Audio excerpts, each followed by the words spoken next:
یہ ہماری قوم تو رب کائنات کو چھوڑ کر دوسرے خدا بنا بیٹھی ہے. یہ لوگ ان کے معبود ہونے پر کوئی واضح دلیل کیوں نہیں لاتے؟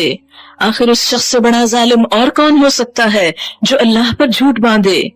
اب جب کہ تم ان سے اور ان کے معبودان غیر اللہ سے بے تعلق ہو چکے ہو تو چلو اب فلاں غار میں چل کر پناہ لو. یعنی چند نوجوان انہوں نے اپنا ایمان ڈکلیئر کر دیا کہ آج کے بعد بس ہم اللہ کی بات مانیں گے. تو ہوا کیا، ان کی اس بات سے پوری قوم ان کی دشمن ہو گئی اور ان کے قتل کے درپے ہو گئی. تو انہوں نے کیا کیا؟ ایمان کو نہیں چھوڑا، گھر بار چھوڑ دیے. کہتے ہیں کہ ایلیٹ کے بچے تھے، بہت انفلوئنشل پیپل کے بچے تھے کہ جو اپنے بچوں کے ہدایت پہ آنے سے گھبرا اٹھے. تو انہوں نے طرح طرح کی دھمکیاں دی، لیکن انہوں نے اپنے سارے عیش و عشرت کے سامان چھوڑے اور اللہ کے لیے اپنے گھروں کو چھوڑ کر ایک جنگل میں آ کر ایک غار کے اندر چھپ بیٹھے اپنا ایمان بچانے کے لیے. تھکا کے جب سو گئے تو کئی 100 سال سوئے رہے. تمہارا رب تم پر اپنی رحمت کا دامن وسیع کر دے گا اور تمہارے کام کے لیے سر و سامان مہیا کرے گا. جیسے سورۃ بنی اسرائیل کے شروع میں آتا ہے نا کہ اللہ کے سوا کسی کو اپنا کارساز نہ بناؤ، تو اس کا عملی نمونہ ہے یہ لوگ. تم انہیں غار میں دیکھتے تو تمہیں یہ نظر آتا کہ سورج جب نکلتا ہے تو ان کے غار کو چھوڑ کر دائیں جانب چڑھ جاتا ہے، اور جب وہ سورج غروب ہوتا تو ان سے بچ کر بائیں جانب اتر جاتا. سورج نے رستہ بدل لیا ان کی خاطر. اس طرح اللہ دنیا کو مسخر کر دیتا ہے اس شخص کے لیے جو اللہ کے لیے کوئی قربانی کر کے نکلتا ہے. اور وہ ہے کہ غار کے اندر ایک وسیع جگہ میں پڑے ہوئے ہیں. یہ اللہ کی نشانیوں میں سے ایک ہے. جس کو اللہ ہدایت دے وہی ہدایت پانے والا ہے، اور جسے اللہ بھٹکا دے اس کے لیے تم کوئی ولی مرشد نہیں پا سکتے. تم انہیں دیکھ کر یہ سمجھتے کہ وہ جاگ رہے ہیں، حالانکہ وہ سو رہے تھے. ہم انہیں دائیں بائیں کروٹ دلواتے رہتے تھے تاکہ بیڈ سورز نہ ہو جائیں. اللہ تعالیٰ خود سائڈز بدلوا رہے ہیں ان کی. اور ان کا کتا غار کے دہانے پہ ہاتھ پھیلائے بیٹھا تھا رکھوالی کو. کیسے اللہ انتظام کر رہا ہے حفاظت کے، کیونکہ وہ اللہ کی خاطر سب آرام چھوڑ کے آئے تھے. اگر تم کہیں جھانک کر انہیں دیکھتے تو الٹے پاؤں بھاگ کھڑے ہوتے اور تم پر ان کے نظارے سے دہشت بیٹھ جاتی. اور اسی عجیب کرشمے سے ہم نے انہیں اٹھا بٹھایا تاکہ ذرا آپس میں پوچھ گچھ کریں. ان میں سے ایک نے پوچھا، کہو کتنی دیر اس حال میں رہے؟ دوسرے نے کہا، شاید دن بھر یا اس سے کچھ کم رہے ہوں گے. پھر وہ بولے، اللہ ہی بہتر جانتا ہے کہ ہمارا وقت کتنا اس حال میں گزرا. چلو اب اپنے میں سے کسی کو چاندی کا یہ سکہ دے کر شہر بھیجیں تاکہ وہ دیکھے کہ سب سے اچھا کھانا کہاں ملتا ہے. سب سے اچھا کھانا، اللہ والے تو سب سے اچھا کھانا کھا رہے ہیں، کیونکہ ہمارے ہاں تو اللہ والے ہونے کا تصور کیا ہے کہ اچھا کھانا چھوڑ دو، وہاں سے وہ کچھ کھانے کے لیے لائے. بات یہ ہے کہ اپنی حیثیت اور حلال کی کمائی میں سے جو اچھا کھا سکتے ہو کھاؤ، بس اسراف نہ کرو، ضائع نہ کرو، ویسٹ نہ کرو، تکبر نہ کرو کھا کر، کسی کو حقیر نہ سمجھو. اور چاہیے کہ ذرا ہوشیاری سے کام کرے، ایسا نہ ہو کہ وہ کسی کو ہمارے یہاں ہونے سے خبردار کر بیٹھے. اگر کہیں ان لوگوں کا ہاتھ ہم پر پڑ گیا تو بس سنسار ہی کر ڈالیں گے، یا پھر زبردستی ہمیں اپنی ملت میں واپس لے جائیں گے، اور ایسا ہوا تو ہم کبھی فلاح نہ پا سکیں گے.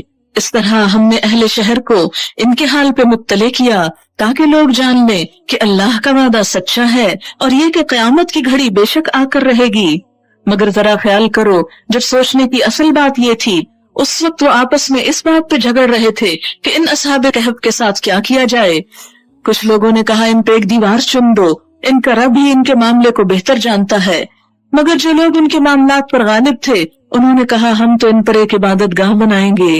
یہ بھی قدیم زمانے سے مسئلہ چلا آ رہا ہے کہ نیک لوگوں کی قبر پر عبادت گاہ، حالانکہ نبی صلی اللہ علیہ وسلم نے منع فرمایا ہے.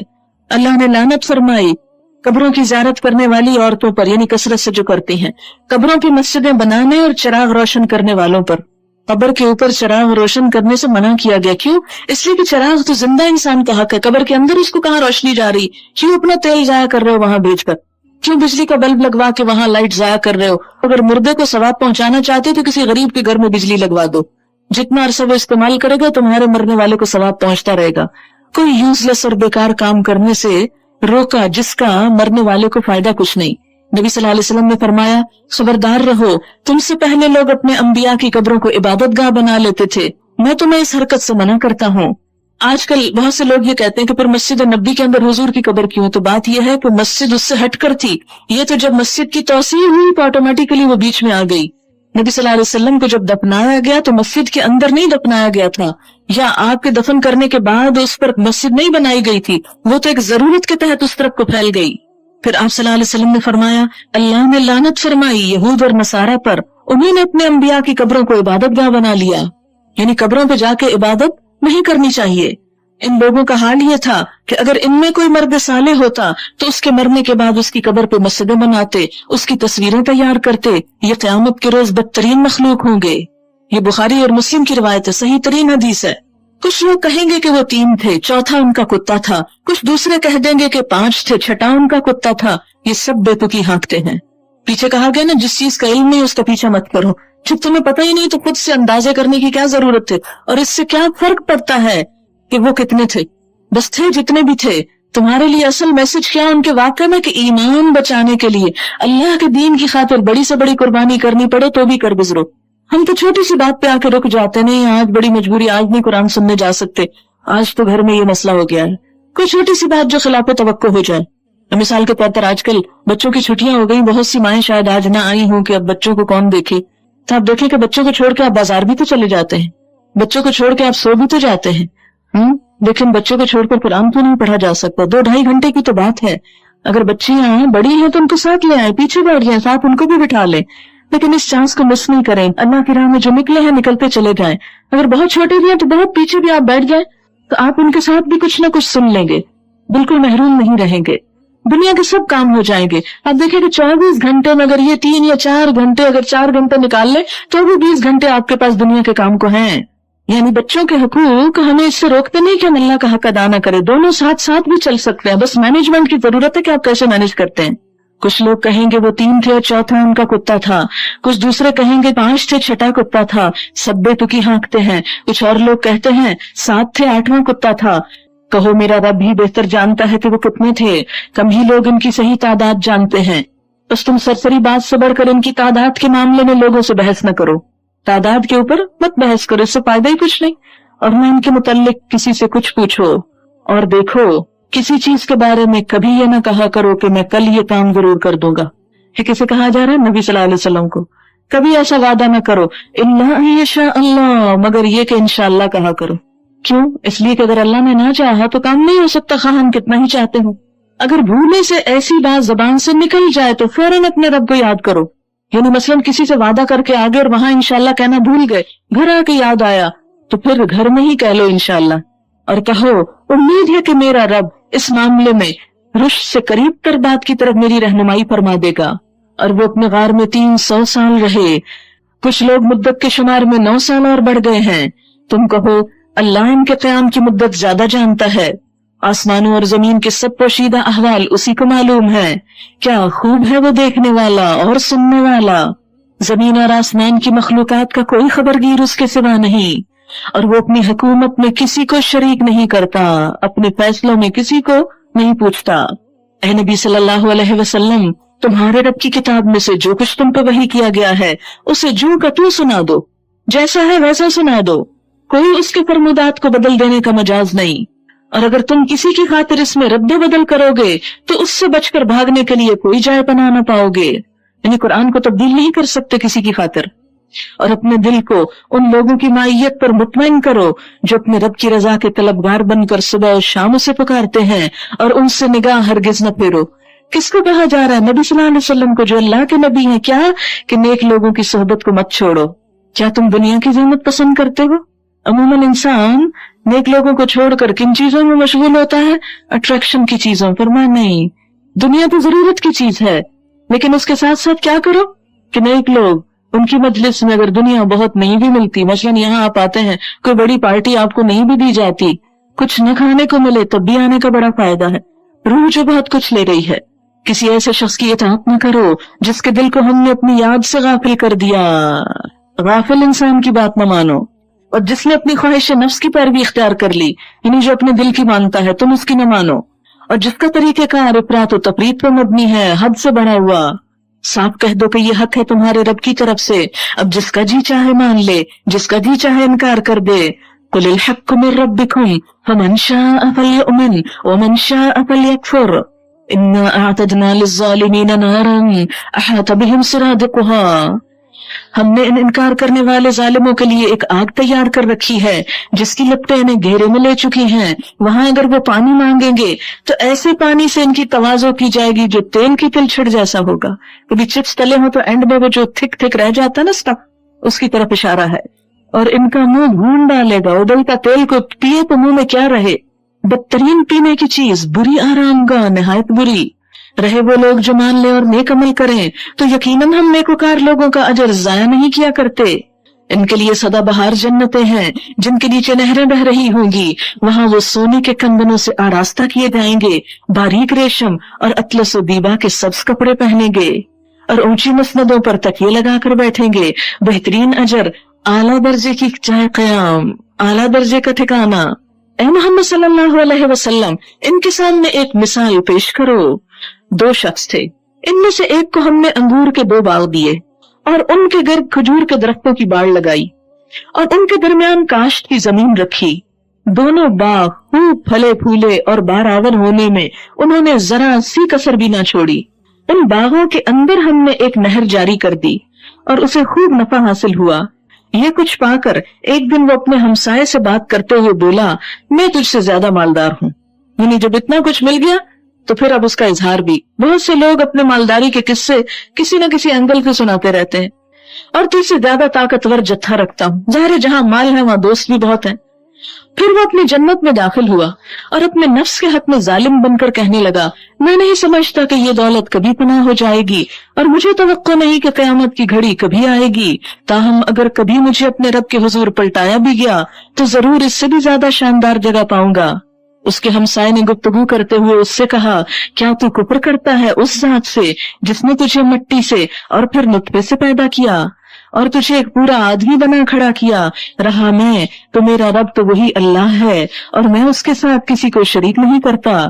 اور جب تو اپنی جنت میں داخل ہو رہا تھا اس وقت تیری زبان سے یہ کیوں نہ نکلا کہ ماشاء اللہ لا قوت الا باللہ، اگر تو مجھے مال اور اولاد میں اپنے سے کم پر پا رہا ہے تو بعید نہیں کہ میرا رب مجھے تیری جنت سے بہتر عطا فرمائے، کیونکہ حالات اور وقت بدلتے دیر نہیں لگتی، دولت ڈھلتی چھاؤں ہے. اور تیری جنت پر آسمان سے کوئی آفت بھیج دے جس سے وہ صاف میدان بن کر رہ جائے یا اس کا پانی زمین میں اتر جائے اور پھر تو اسے کسی طرح نہ نکال سکے. آخر ہوا یہ کہ اس کا سارا پھل مارا گیا اور وہ اپنے انگوروں کے باغوں کو چھتوں پر الٹا پڑا دیکھ کر اپنی لگائی ہوئی لاگت پر ہاتھ ملتا رہ گیا اور کہنے لگا، کاش میں نے اپنے رب کے ساتھ کسی کو شریک نہ ٹھہرایا ہوتا. یہاں آپ کو پتہ ہے کس کو شریک ٹھہرا رہا تھا؟ دولت کو، باغ کو. اس کی وجہ سے بہت اترا رہا تھا. نہ ہوا اللہ کو چھوڑ کر اس کے پاس کوئی جتھا کہ اس کی مدد کرتا، جنہیں وہ بڑی چیز سمجھتا تھا کہ میرے بہت جاننے والے ہیں، بہت کام آنے والے ہیں. اور نہ کر سکا وہ آپ ہی اس آفت کا مقابلہ. اس وقت معلوم ہوا کہ کارسازی کا سارا اختیار خدائے برحق ہی کے لیے ہے. انعام وہی بہتر ہے جو وہ بخشے، انجام وہی بخیر ہے جو وہ دکھائے. وَاضْرِبْ لَهُمْ مَثَلَ الْحَيَاةِ الدُّنْيَا كَمَاءٍ أَنزَلْنَاهُ مِنَ السَّمَاءِ. اور اے نبی صلی اللہ علیہ وسلم، انہیں دنیا کی حقیقت اس مثال سے سمجھاؤ کہ آج ہم نے آسمان سے پانی برسا دیا تو زمین کی پود خوب گھنی ہو گئی، خوب مال حاصل ہو گیا. کل وہی نباتات بھس بن کر رہ گئے، ہر نئی چیز پرانی ہو جاتی. جو آپ کھاتے ہیں عمدہ سے عمدہ وہ کیا بن کے نکلتا ہے، جو آپ پہنتے ہیں وہ پرانا ہو کر کیا لگتا ہے. اعلیٰ ترین گھر کچھ عرصے کے بعد رینوویٹ کرانا پڑتا ہے. باغ خزاں میں بدل جاتا ہے، ہر چیز پرانی ہو جاتی ہے. اس لیے کسی نئی چیز پر، کسی چمکنے والی چیز پر تکبر اور فخر نہیں ہونا چاہیے، اور اس کی وجہ سے کبھی اللہ کی نافرمانی نہیں ہونی چاہیے. کل وہی نباتات مس بن کر رہ گئی جسے ہوائیں اڑائے لیے پھرتی ہیں. اللہ ہر چیز پر قدرت رکھتا ہے. یہ مال اور یہ اولاد، المال والبنون زینت الحیات الدنیا، محض دنیاوی زندگی کی ہنگامی آرائش. والباقیات الصالحات، اصل میں تو باقی رہ جانے والی نیکیاں وہی تیرے رب کے نزدیک نتیجے کے لحاظ سے بہتر ہیں اور انہی سے اچھی امیدیں وابستہ کی جا سکتی ہیں. فکر اس دن کی ہونی چاہیے جبکہ ہم پہاڑوں کو چلا دیں گے اور تم زمین کو بالکل برہنہ پاؤ گے، اور ہم تمام انسانوں کو اس طرح گھیر کر جمع کریں گے کہ اگلوں پچھلوں میں سے ایک بھی نہ چھوٹے گا، کوئی ایک نہ بھاگے گا، نہ میں نہ آپ، اور سب کے سب تمہارے رب کے حضور صف در صف پیش کیے جائیں گے. وَعُرِضُوا عَلَىٰ رَبِّكَ صَفًّا، لائن قطار. ابھی تو ہم ایک بھگدڑ مچا دیتے ہیں نا، لیکن وہاں بھگدڑ نہ مچا سکیں گے. لان کا تاب. قرآن میں ایک سورۃ صف ہے، ایک صافات ہے. فرشتے کہتے ہیں انا لنحن الصافون، ہم صفیں باندھ کے رکھتے ہیں، اور ہم مسلمان کوئی لائن نہیں بناتے. کیوں کہ کانسیپٹ سے نہ آشنا، جنگلی اور وحشی جانوروں کی طرح ہجوم اور بھیڑ. کیوں اپنے صبر جو نہیں، اپنی باری کا انتظار جو نہیں. ہر شخص آگے جانا چاہتا ہے، ظاہر ہے ایک وقت میں ایک ہی جا سکتا ہے. وَأُعْرِضُوا عَلَىٰ رَبِّكَ صَفًّا لَقَدْ جِئْتُمُونَا كَمَا خَلَقْنَاكُمْ أَوَّلَ مَرَّةٍ. لو دیکھ لو، آ گئے نا تم ہمارے پاس اسی طرح جیسا ہم نے تم کو پہلی بار پیدا کیا تھا. تم سمجھتے تھے کہ تمہارے لیے تو وعدے کا کوئی وقت مقرر نہیں. وَوُضِعَ الْكِتَابُ، نامہ اعمال رکھ دیا جائے گا. اس وقت تم دیکھو گے کہ مجرم لوگ اپنی کتاب زندگی کے اندراجات سے ڈر رہے ہوں گے، جیسے کوئی بھی بچہ امتحانی پرچہ دیکھ کر ڈر رہا ہوتا ہے کہ پتہ نہیں نمبر کتنے آئے. ہر امتحان دینے والا رزلٹ کے دن خوف زدہ ہوتا ہے، پتہ نہیں کون سی ڈویژن، کون سا گریڈ آتا ہے، کہاں جا پہنچتا ہوں. تو قیامت کے دن ایک انسان اپنا اعمال نامہ دیکھ کر بھی ڈر رہا ہوگا اور کہہ رہے ہوں گے وَيَقُولُونَ يَا وَيْلَتَنَا، ہائے افسوس ہم پر، مَا لِهَٰذَا الْكِتَابِ، اس کتاب کو کیا ہے، لَا يُغَادِرُ صَغِيرَةً وَلَا كَبِيرَةً، اس نے نہ کوئی چھوٹی بات چھوڑی نہ بڑی چھوڑی، إِلَّا أَحْصَاهَا، مگر اس کو شمار کر کے رکھا. وَوَجَدُوا مَا عَمِلُوا حَاضِرًا، وَوَجَدُوا مَا عَمِلُوا حَاضِرًا، اور جو کچھ انہوں نے کیا تھا وہ سب اپنے سامنے حاضر پائیں گے. وَلَا يَظْلِمُ رَبُّكَ أَحَدًا، اور تیرا رب کسی ایک پر بھی ظلم نہ کرے گا. انسان قیامت کے دن اپنے ایک ایک عمل کو دیکھ لے گا، الگ الگ ہر چیز کے کیٹلاگ بنے ہوئے ہوں گے، سب پہ پوری کیلکولیشن کے ساتھ اللہ احسا شمار کیا ہوگا، گن گن کے رکھا ہوگا. کیا مثلاً وہ سب دوست جن کو میں نے دھوکہ دیا، وہ سب کتابیں جو میں نے پڑھی، وہ سب جھوٹ جو میں نے بولے، وہ آرام جو میں نے کسی کو دیا، وہ لطیفے جن پہ میں ہنسی، وہ کام جو مجھ سے غصے کی حالت میں ہوئے، وہ باتیں جن پہ میں اپنے بہن بھائیوں پہ چلائی، وہ لمحات جو میں والدین پر زیر لب بڑبڑائی، ایک ایک چیز گن کے رکھی ہوئی ہوگی. ضخیم کتاب، پوری زندگی کی کتاب. نہ صرف یہ کہ بولی ہوئی چیزیں بلکہ سوچیں بھی، وہ نفسانی شہوت بھری سوچیں جو میں سوچتی رہتی تھی، وہ حیوانی جذبات جنہوں نے مجھے مغلوب کر لیا اور حرام کام کروائے، یہ سب کے سب سامنے ہوں گے. دنیا میں اگر کوئی ہمیں یہ سب کچھ دکھا دے تو ہم آگے بڑھ کے وہ چھین کے پھاڑ ڈالیں، لیکن قیامت کے دن اپنا اعمال نامہ کوئی پھاڑ نہ سکے گا. انسان شکست خوردہ اور مایوس ہو کر بیٹھ جائے گا. آپ کو معلوم ہے کہ ایسی کمپیوٹر ڈسک تیار کر لی گئی ہے کہ جو جلائے جلتی نہیں، پانی میں بہائے نقصان دہ نہیں ہوتی، کہیں چھوڑ دو اس کی معلومات ضائع نہیں ہوتی. تو کیا اللہ تعالیٰ کے لیے مشکل ہے کہ وہ معلومات کو اس طرح سمیٹ کے رکھے کہ کوئی ان کو رد نہ کر سکے، مٹا نہ سکے؟ لیکن اس وقت انسان جو آنسو بہائے اور شرمندہ ہو وہ آج بہنے چاہیے، آج شرمندگی ہونی چاہیے، آج تنہائی میں ہمیں اپنے ہی گناہوں پہ سوچنا چاہیے. وہ پیٹ درد جو کل پڑے گا وہ آج پڑ جانا چاہیے. شرمندگی کے آنسوؤں سے اس ساری کتاب کے گناہوں کو مٹا ڈالیں. آج موقع ہے، کل چلا جائے گا. وَوُضِعَ الْكِتَابُ، کتاب سامنے لائی جائے گی، رکھ دی جائے گی. فَتَرَى الْمُجْرِمِينَ مُشْفِقِينَ مِمَّا فِيهِ، تم دیکھو گے مجرم قصوروار لوگ اپنی کتاب زندگی کے اندراجات سے ڈر رہے ہوں گے. وہ کام چھپ چھپ کے جو ہم کرتے ہیں لوگوں سے، حرام کام، کہیں گے کیا ہوا اس کتاب کو، کچھ بھی نہیں چھوٹا، ایک اشارہ بھی نہیں چھوٹا. بعض اوقات ہم اشاروں سے ہنس دیتے ہیں کسی پہ، زیر لب مسکراتے ہیں کسی کی بات دیکھ کر، وہ بھی لکھ لیا جاتا ہے. اور تیرا رب کسی پہ ظلم نہ کرے گا. یاد کرو جب ہم نے فرشتوں سے کہا تھا کہ آدم کو سجدہ کرو تو انہوں نے سجدہ کیا مگر ابلیس نے نہ کیا. کان من الجن، یہ ابلیس جنوں میں سے تھا، اس لیے اپنے رب کے حکم کی اطاعت سے نکل گیا، کیونکہ آزادی ہے نا جنوں کو بھی. اب کیا تم مجھے چھوڑ کر اس کو اور اس کی ذریت کو اپنا دوست بناتے ہو، مجھے چھوڑ کر اسے اپنا سرپرست بناتے ہو، مددگار سمجھتے ہو، حالانکہ وہ تمہارے دشمن ہیں. بڑا ہی برا بدل ہے جسے ظالم لوگ اختیار کر رہے ہیں. میں نے آسمان و زمین پیدا کرتے وقت ان کو نہیں بلایا تھا، اور میں خود ان کی اپنی تخلیق میں انہیں شریک کیا تھا. یہ میرا کام نہیں کہ گمراہ کرنے والوں کو اپنا مددگار بنایا کروں. پھر کیا کریں گے یہ لوگ اس روز جبکہ ان کا رب ان سے کہے گا کہ پکارو اب ان ہستیوں کو جنہیں تم میرا شریک سمجھ بیٹھے تھے. یہ ان کو پکاریں گے مگر وہ ان کی مدد کو نہ آئیں گے، اور ہم ان کے درمیان ایک ہی ہلاکت کا گڑھا مشترک کر دیں گے. سارے مجرم اس روز آگ دیکھ لیں گے اور سمجھ لیں گے کہ اب انہیں اس میں گرنا ہے، اور وہ اس سے بچنے کے لیے کوئی جائے پناہ نہ پائیں گے. وَلَقَدْ صَرَّفْنَا فِي هَذَا الْقُرْآنِ لِلنَّاسِ مِنْ كُلِّ مَثَلٍ وَكَانَ الْإِنسَانُ أَكْثَرَ شَيْءٍ جَدَلًا. ہم نے اس قرآن میں لوگوں کو طرح طرح سے سمجھایا مگر انسان بڑا ہی جھگڑالو واقع ہوا. ان کے سامنے جب ہدایت آئی تو اسے ماننے اور اپنے رب کے حضور معافی چاہنے سے آخر ان کو کس چیز نے روک دیا؟ اس کے سوا اور کچھ نہیں کہ وہ منتظر ہیں کہ ان کے ساتھ بھی وہی کچھ ہو جو پچھلی قوموں کے ساتھ ہو چکا، یا یہ کہ وہ عذاب کو سامنے آتے دیکھ لیں. رسولوں کو ہم اس کام کے سوا اور کسی غرض کے لیے نہیں بھیجتے کہ وہ بشارت اور تنبیہ کی خدمت انجام دیں، مگر کافروں کا حال یہ ہے کہ وہ باطل کے ہتھیار لے کر حق کو نیچا دکھانے کی کوشش کرتے ہیں، اور انہوں نے میری آیات کو اور ان تنبیہات کو جو انہیں کی گئی مذاق بنا لیا ہے. افسوس کہ آج ہم مسلمانوں نے خود اپنے قرآن اور اس کے احکامات کا مذاق بنا لیا. اور اس شخص سے بڑھ کر ظالم اور کون ہے جسے اس کے رب کی آیات سنا کر نصیحت کی جائے اور وہ ان سے منہ پھیر لے، اللہ کی بات سن کے منہ موڑ کے چلا جائے اور اس برے انجام کو بھول جائے جس کا سر و سامان اس نے اپنے لیے خود اپنے ہاتھوں کیا ہے. جن لوگوں نے یہ روش اختیار کی ہے ان کے دلوں پر ہم نے غلاف چڑھا دیے ہیں جو انہیں قرآن کی بات سمجھنے نہیں دیتے، اور ان کے کانوں میں ہم نے گرانی پیدا کر دی. تم انہیں ہدایت کی طرف کتنا ہی بلاؤ وہ اس حالت میں کبھی ہدایت نہ پائیں گے. تیرا رب بڑا درگزر کرنے والا اور رحیم ہے، وہ ان کے کرتوتوں پر انہیں پکڑنا چاہتا تو جلد ہی عذاب بھیج دیتا، مگر ان کے لیے وعدے کا ایک وقت مقرر ہے اور اس سے بچ کر بھاگ نکلنے کی یہ کوئی راہ نہ پائیں گے. یہ عذاب رسیدہ بستیاں تمہارے سامنے موجود ہیں، انہوں نے جب ظلم کیا تو ہم نے انہیں ہلاک کر دیا اور ان میں سے ہر ایک کی ہلاکت کے لیے ہم نے وقت مقرر کر رکھا تھا. اب موسیٰ علیہ السلام اور خضر علیہ السلام کا قصہ. خضر کا نام تو بہت لوگوں نے سن رکھا ہوگا اور بہت سی کہانیاں بھی وابستہ ہیں ان کے ساتھ. بہرحال ان کی اصل حقیقت کیا ہے وہ قرآن سے آپ کو پتہ چلے گی.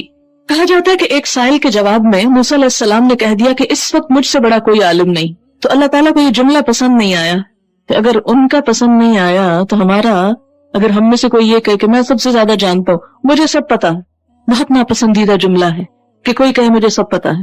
اور وحی کے ذریعے نے مطلع کیا کہ ہمارا ایک بندہ خضر جو تجھ سے بھی بڑا عالم ہے. حضرت موسیٰ نے پوچھا یا اللہ اس سے ملاقات کس طرح ہو سکتی، کیونکہ نیک لوگ ہمیشہ بڑے علماء کی ملاقات کے شوقین ہوتے ہیں. اللہ تعالیٰ نے فرمایا جہاں دو سمندر ملتے ہیں وہیں ہمارا وہ بندہ تمہیں ملے گا. نیز فرمایا کہ مچھلی ساتھ لے جاؤ، جہاں مچھلی تمہاری ٹوکری سے نکل کر غائب ہو جائے تو سمجھ لینا یہی مقام ہے. چنانچہ انہوں نے مچھلی لی اور سفر شروع کر دیا. وَإِذْ قَالَ مُوسَىٰ لِفَتَاهُ لَا أَبْرَحُ حَتَّىٰ أَبْلُغَ مَجْمَعَ الْبَحْرَيْنِ.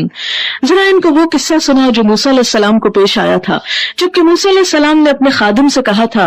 کہتے یہ یوشع بن نون تھے جو ان کے بعد نبی بھی ہوئے لیکن آپ کی صحبت میں رہے اور آپ کی خدمت بھی کرتے تھے کہ میں اپنا سفر ختم نہ کروں گا جب تک کہ دو دریاؤں کے سنگم پر نہ پہنچ جاؤں، کیونکہ اللہ تعالیٰ نے یہی فرمایا تھا کہ وہاں تک جاؤ خضر سے ملنا ہے. تو اس سے کیا پتہ چلتا ہے کہ علم حاصل کرنے کے لیے سفر کرنا ضروری ہوتا ہے. اور کتنا سفر ابھی دیکھیے، ورنہ ایک زمانہ دراز تک چلتا ہی رہوں گا، یعنی لمبے سے لمبا سفر بھی کرنا پڑے تو کر جاؤ. بس جب وہ ان کے سنگم پر پہنچے تو اپنی مچھلی سے غافل ہو گئے اور وہ نکل کر اس طرح دریا میں چلی گئی جیسے کوئی سرنگ لگی ہو. آگے جا کر موسیٰ علیہ السلام نے اپنے خادم سے کہا لاؤ ہمارا ناشتہ، آج کے سفر میں تو ہم بری طرح تھک گئے. ایسا کہنا کوئی گناہ کی بات نہیں، اگر سفر میں کبھی انسان تھک جائے اور کہے کہ میں تھک گیا ہوں، کوئی حرج نہیں، نیچرل سا اظہار ہے. خادم نے کہا آپ نے دیکھا یہ کیا ہوا؟ جب ہم اس چٹان کے پاس ٹھہرے ہوئے تھے اس وقت مجھے مچھلی کا خیال نہ رہا اور شیطان نے مجھ کو ایسا غافل کیا کہ میں اس کا ذکر آپ سے کرنا بھول گیا. مچھلی تو عجیب طریقے سے نکل کر دریا میں چلی گئی. اب آپ حیران ہوگے کہ بھلا یہ کیسے؟ یہ اللہ کی قدرت ہر چیز پر غالب ہے. موسیٰ علیہ السلام نے کہا اسی کی تو ہمیں تلاش تھی، ہمیں تو وہیں جانا تھا. چنانچہ وہ دونوں اپنے نقش قدم پہ پھر واپس ہوئے. یعنی اگر علم کی تلاش میں راستہ بھول جائیں تو تھک کر گھر نہ جائیں، پھر واپس آ کر بھی ڈھونڈ لیں. موسیٰ علیہ السلام نے کہا اسی کی ہمیں تلاش تھی. چنانچہ وہ دونوں اپنے نقش قدم پر واپس ہوئے اور انہوں نے ہمارے بندوں میں سے ایک بندے کو پایا جسے ہم نے اپنی رحمت سے نوازا تھا اور اپنی طرف سے ایک خاص علم عطا کیا تھا، خاص علم. موسیٰ علیہ السلام نے اس سے کہا کیا میں آپ کے ساتھ رہ سکتا ہوں تاکہ آپ مجھے بھی اس دانش کی تعلیم دے جو آپ کو سکھائی گئی؟ یعنی کسی سے علم حاصل کرنے کے لیے اس کی مجلس صحبت میں بیٹھنے کے لیے اس سے اجازت لینا اخلاق کا ایک حصہ ہے.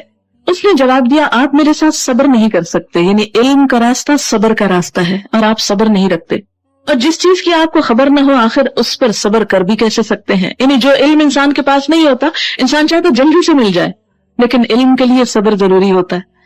موسیٰ نے کہا علیہ السلام انشاءاللہ آپ مجھے صابر پائیں گے. یعنی ڈٹرمنیشن دیکھیے، اور میں کسی معاملے میں آپ کی نافرمانی نہ کروں گا، یعنی اگر کمٹمنٹ کی ہے تو استاد کی نافرمانی نہیں، پھر استاد کی مرضی پہ چلنا ہوگا۔ اس نے کہا اچھا، اگر آپ میرے ساتھ چلتے ہیں تو مجھ سے کوئی بات نہ پوچھیں جب تک کہ میں خود اس کا آپ سے ذکر نہ کروں، یعنی بہت زیادہ سوال نہ کریں، میں خود ہی بتاؤں گا جو بھی میں کروں گا۔ اب وہ دونوں روانہ ہوئے، یہاں تک کہ وہ کشتی میں سوار ہو گئے تو اس شخص نے کشتی میں شگاف ڈال دیا۔ موسیٰ علیہ السلام نے کہا آپ نے اس میں شگاف ڈال دیا تاکہ سب کشتی والوں کو ڈبو دے، یعنی فوراً ہی استاد کے کام پر تنقید، یہ تو آپ نے ایک سخت حرکت کر ڈالی۔ اس نے کہا میں نے تم سے کہا نہ تھا تم میرے ساتھ صبر نہیں کر سکتے، میری پالیسی کو سمجھ نہیں سکتے، اس لیے تم مجھ سے علم نہیں حاصل کر سکو گے۔ موسیٰ علیہ السلام نے کہا بھول چوک پر مجھے نہ پکڑیے، میرے معاملے میں آپ ذرا سختی سے کام نہ لیں، استاد سے ریکویسٹ کی جا سکتی کہ ذرا ہم سے نرمی سے معاملہ کریں۔ پھر وہ دونوں چلے، یہاں تک کہ ان کو ایک لڑکا ملا اور اس شخص نے اسے قتل کر دیا۔ خضر علیہ السلام نے لڑکا قتل کر دیا۔ موسیٰ علیہ السلام نے کہا آپ نے ایک بے گناہ کی جان لے لی، حالانکہ اس نے کسی کا خون نہ کیا تھا، یہ کام تو آپ نے بہت برا کیا۔ اس نے کہا خضر نے میں نے تم سے کہا نہ تھا کہ تم میرے ساتھ صبر نہیں کر سکتے۔ موسیٰ علیہ السلام نے کہا اس کے بعد اگر میں آپ سے کچھ پوچھوں تو آپ مجھے ساتھ نہ رکھیں، لیجیے اب تو میری طرف سے آپ کو عذر مل گیا، استاد کو راضی کر لینا چاہیے اگر وہ ناراض ہو جائے۔ پھر وہ آگے چلے، یہاں تک کہ ایک بستی میں پہنچے اور وہاں کے لوگوں سے کھانا مانگا، مگر انہوں نے ان دونوں کی ضیافت سے انکار کر دیا۔ انہوں نے وہاں ایک دیوار دیکھی جو گر رہی تھی، اس شخص نے اس دیوار کو پھر قائم کر دیا۔ موسیٰ علیہ السلام نے کہا اگر آپ چاہتے تو اس کام کی اجرت لے سکتے تھے۔ اس نے کہا بس میرا تمہارا ساتھ ختم ہوا۔ اس پر حضور صلی اللہ علیہ وسلم نے فرمایا کاش موسیٰ علیہ السلام ایسا نہ کرتے تو ہمیں کچھ اور باتیں بھی معلوم ہو جاتی ان کے ذریعے، یعنی نہ کہتے کہ آپ اس کے بعد مجھے ساتھ نہ رکھتے۔ بہرحال اب میں تمہیں ان باتوں کی حقیقت بتاتا ہوں جن پر تم صبر نہ کر سکے۔ اس کشتی کا معاملہ یہ ہے کہ وہ چند غریب آدمیوں کی تھی جو دریا میں محنت مزدوری کرتے تھے۔ میں نے چاہا اسے یاددار کر دوں کیونکہ آگے ایک ایسے بادشاہ کا علاقہ تھا جو ہر کشتی کو زبردستی چھین لیتا تھا۔ رہا وہ لڑکا تو اس کے والدین مومن تھے، ہمیں اندیشہ ہوا کہ یہ لڑکا اپنی سرکشی اور کفر سے ان کو تنگ کرے گا، اس لیے ہم نے چاہا کہ ان کا رب اس کے بدلے ان کو ایسی اولاد دے جو اخلاق میں بھی اس سے بہتر ہو اور جس سے صلہ رحمی بھی زیادہ متوقع ہو۔ اور اس دیوار کا معاملہ یہ ہے کہ یہ 2 یتیم لڑکوں کی ہے جس شہر میں رہتے ہیں۔ اس دیوار کے نیچے ان بچوں کے لیے خزانہ مدفون ہے، ان کا باپ ایک نیک آدمی تھا، اس لیے تمہارے رب نے چاہا کہ یہ دونوں بچے بالغ ہوں اور اپنا خزانہ نکال لیں، یہ تمہارے رب کی رحمت کی بنا پہ کیا گیا۔ وما فعلته عن امری، میں نے کچھ اپنے اختیار سے نہیں کر دیا۔ ذالک تأویل ما لم تستطع علیہ صبرا، یہ ہے حقیقت ان باتوں کی جن پہ تم صبر نہ کر سکے۔ وآخر دعوانا ان الحمد للہ رب العالمین۔ سبحانک اللہم وبحمدک نشہد ان لا الہ الا انت نستغفرک ونتوب الیک نحمدہ ونصلی علی رسولہ الکریم اما بعد فاعوذ باللہ من الشیطان الرجیم بسم اللہ الرحمن الرحیم رب اشرح لی صدری ویسر لی امری واحلل عقدۃ من لسانی یفقہوا قولی قال ألم أقل لك إنك لن تستطيع معي صبرا قال إن سألتك عن شيء بعدها فلا تصاحبني قد بلغت من لدني عذرا فانطلقا حتى إذا أتيا أهل قرية استطعما أهلها فأبوا أن يضيفوهما فوجدا فيها جدارا يريد أن ينقض فأقامه قال لو شئت لاتخذت عليه أجرا قال هذا فراق بيني وبينك سأنبئك بتأويل ما لم تستطع عليه صبرا۔ شروع کرتی ہوں اللہ کے نام سے جو بے انتہا مہربان نہایت رحم فرمانے والا ہے۔ اس نے کہا میں نے تم سے کہا نہ تھا کہ تم میرے ساتھ صبر نہیں کر سکتے۔ موسیٰ علیہ السلام نے کہا اس کے بعد اگر میں آپ سے کچھ پوچھوں تو آپ مجھے ساتھ نہ رکھیں، لیجئے اب تو میری طرف سے آپ کو عذر مل گیا۔ پھر وہ آگے چلے، یہاں تک کہ ایک بستی میں پہنچے اور وہاں کے لوگوں سے کھانا مانگا، مگر انہوں نے ان دونوں کی ضیافت سے انکار کر دیا۔ وہاں انہوں نے ایک دیوار دیکھی جو گرا چاہتی تھی، اس شخص نے اس دیوار کو پھر قائم کر دیا۔ موسیٰ علیہ السلام نے کہا اگر آپ چاہتے تو اس کام کی اجرت لے سکتے تھے۔ اس نے کہا بس میرا تمہارا ساتھ ختم ہوا، اب میں تمہیں ان باتوں کی حقیقت بتاتا ہوں جن پر تم صبر نہ کر سکے۔ اس کشتی کا معاملہ یہ ہے کہ وہ چند غریب آدمیوں کی تھی جو دریا میں محنت مزدوری کرتے تھے۔ میں نے چاہا کہ اسے عیبدار کر دوں کیونکہ آگے ایک ایسے بادشاہ کا علاقہ تھا جو ہر کشتی کو زبردستی چھین لیتا تھا۔ رہا وہ لڑکا تو اس کے والدین مومن تھے،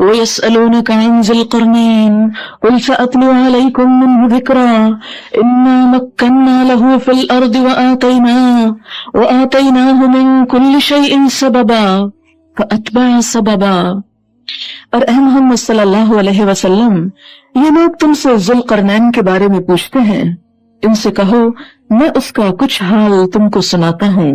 ذوالقرنین کے بارے میں قرآن پاک سے ہمیں پتہ چلتا ہے کہ وہ ایک حکمران تھا جس کو اللہ تعالیٰ نے بہت سے اسباب اور وسائل، فیسلٹیز اور ذرائع عطا کر رکھے تھے۔ وہ مشرقی اور مغربی ممالک کو فتح کرتا ہوا ایک ایسے پہاڑی درے پر پہنچا کہ جس کی دوسری طرف یاجوج ماجوج تھے۔ اس نے وہاں یاجوج ماجوج کا راستہ بند کرنے کے لیے ایک نہایت مستحکم بند تعمیر کیا۔ وہ عادل اور اللہ کو ماننے والا اور آخرت پر یقین رکھنے والا بادشاہ تھا۔ وہ نفس پرست اور مال و دولت کا حریص نہ تھا۔ کہا جاتا ہے کہ یہ تمام صفات جس پر فٹ آتی ہیں وہ مشہور تاریخی شخصیت جسے سائرس کے نام سے یا ذوالقرنین کے نام سے پہچانا جاتا ہے، جو بہت ہی قابل قدر خدمات انجام دے کر دنیا سے رخصت ہوا۔ اس میں توجہ کے قابل جو بات ہے وہ یہ ہم سب کے غور کرنے کی کہ ایک طرف وہ اللہ اور یوم آخرت پر ایمان رکھتا تھا، دوسری طرف وہ عادل تھا، اور تیسری طرف یہ کہ اللہ نے اس کو دنیا کے وسائل بے پناہ عطا کیے تھے اور ان وسائل کو وہ اللہ کے حکم کے مطابق انسانوں کی بھلائی کے لیے استعمال کرتا تھا۔ اس لیے اس صورت میں یہاں پر اس کا کردار ہمارے سامنے رکھا گیا کہ آج بھی اگر انسانوں میں سے کسی کو اللہ دنیا کے وسائل دے تو وہ اسے کس طرح استعمال کرے۔ اور اے محمد صلی اللہ علیہ وسلم، یہ لوگ تم سے ذوالقرنین کے بارے میں پوچھتے ہیں۔ قرن کیا تسنیہ ہے قرنین، 2 سینگ والا۔ یا تو واقعی اس کے سر پہ 2 سینگ اٹھے ہوئے تھے، یا پھر یہ کہ اس کے سر پہ بالوں کی 2 لٹیں تھیں، یا یہ کہ اس نے دنیا کے 2 کناروں مشرق و مغرب پر پہنچ کر وہاں پر اپنی حکومت قائم کی۔ بہرحال جو بھی وجہ ہو اس کا نام ذوالقرنین ہی تھا یا اسے ذوالقرنین ہی کے نام سے پہچانا جاتا تھا۔ ان سے کہو میں اس کا کچھ حال تم کو سناتا ہوں۔ اچھا، سوال یہ پیدا ہوتا ہے کہ نبی صلی اللہ علیہ وسلم سے ایسے قصے کیوں پوچھے جاتے تھے، ایسے سوال کیوں کیے جاتے تھے؟ اس لیے تاکہ آپ کے علم کو اور آپ کی نبوت کی حقیقت کو جانچا جا سکے۔ فرمایا ہم نے اس کو زمین میں اقتدار عطا کر رکھا تھا اور اسے ہر قسم کے اسباب اور وسائل بخشے تھے۔ اس نے پہلے مغرب کی طرف ایک مہم کا فر و سامان کیا، حتیٰ کہ جب وہ غروب آفتاب کی حد تک پہنچ گیا تو اس نے سورج کو ایک کالے پانی میں ڈوبتے دیکھا اور وہاں اسے ایک قوم ملی۔ ہم نے کہا اے ذوالقرنین، تجھے یہ قدرت بھی حاصل ہے کہ ان کو تکلیف پہنچائے اور یہ بھی کہ ان کے ساتھ نیک رویہ اختیار کرے، یعنی اللہ نے اس کو اتنی اتھارٹی دے رکھی تھی کہ وہ لوگوں کے ساتھ جو چاہے معاملہ کرے۔ لیکن اس نے کہا جو ان میں سے ظلم کرے گا ہم اس کو سزا دیں گے، پھر وہ اپنے رب کی طرف پلٹایا جائے گا اور وہ اسے اور زیادہ سخت عذاب دے گا، اور جو ان میں سے ایمان لائے گا اور نیک عمل کرے گا اس کے لیے اچھی جزا ہے اور ہم اس کو نرم احکام دیں گے۔ پھر اس نے ایک دوسری مہم کی تیاری کی، یہاں تک کہ طلوع آفتاب کی حد تک جا پہنچا۔ وہاں اس نے دیکھا کہ سورج ایک ایسی قوم پر طلوع ہو رہا ہے جس کے لیے دھوپ سے بچنے کا کوئی سامان ہم نے فراہم نہیں کیا، یعنی ایسے کسی صحرا میں رہنے والے لوگ تھے جہاں کوئی پہاڑ یا درخت وغیرہ بھی نہ تھے۔ یہ حال تھا ان کا، اور ذوالقرنین کے پاس جو کچھ تھا اسے ہم جانتے تھے۔ پھر اس نے ایک اور مہم کا سامان کیا، یہاں تک کہ جب 2 پہاڑوں کے درمیان پہنچا تو اسے ایک ایسی قوم ملی جو مشکل ہی سے کوئی بات سمجھتی تھی، یعنی لینگویج بیریئر تھا۔ ان لوگوں نے کہا کہ اے ذوالقرنین، یاجوج اور ماجوج اس زمین میں فساد پھیلاتے ہیں، تو کیا ہم تجھے کوئی ٹیکس اس کام کے لیے دیں کہ تو ہمارے اور ان کے درمیان ایک بند تعمیر کر دے؟ اس نے کہا جو کچھ میرے رب نے مجھے دے رکھا ہے وہ بہت ہے، بس تم محنت کرو، اور